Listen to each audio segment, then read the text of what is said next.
It's the Line Makers on Sporting News, presented by Jack Daniels.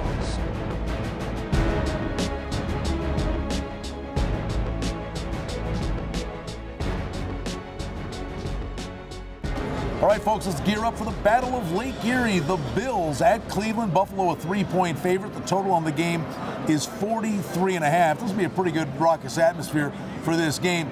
Kenny, again, the overreactions from week 1 to week 2. The Bills got killed in New York, made a lot of their own problems, but came home, played a very solid football game against the Chiefs. Turnovers play a huge role in all of these games. You could just look at Cleveland as well. Their first game, a lot of turnovers. They get destroyed. Second game, they take care of the football. They're in the game. Buffalo, a very underrated offensive line, led the league in sacks allowed last year. No sacks through 2 games.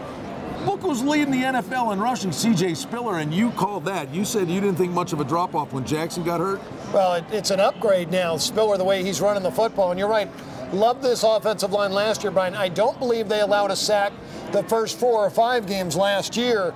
And when they were healthy, Fitzgerald was at his best. And what are you doing with the Bills' defense? Are you more inclined to say the defense we saw last week is more what they are as opposed to getting torched and they were invisible in the opener? Well, we figured there'd be some growing pains with new players on that side of the ball. Also, Williams trying to shake off some rust coming off an injury. This defense will get better as the weeks go. How about the youngster Whedon, rating-wise? Where did you have him to start the season? I had him about an average NFL quarterback, and that's kind of being generous as a rookie, but he's not really a rookie to my book. He's 28 years old. Have not moved him up yet. I know you're going to ask me that next. But he did play much better last week. He was great last week. He had his best game. Only played 2, but his game was well above average, over 300 yards, no INTs. For Cleveland, keep it simple. Run, stop the run, special teams. They chipped in against Cincinnati. Total in this game is an interesting number. Is it where it should be? Well, don't believe what you saw last. Cleveland moved the ball up and down the field. I don't think they're going to be able to do that against the Bills' defense. Buffalo, more of a running team now with Spiller. I think this total is right. It might be a little high. And I'll ask you, the game sits on a key number as we get later in the week.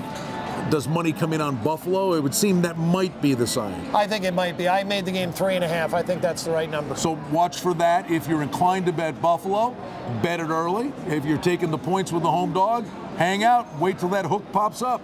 For Kenny White, I'm Brian Blessing. We thank you for stopping by the Line Makers on Sporting News.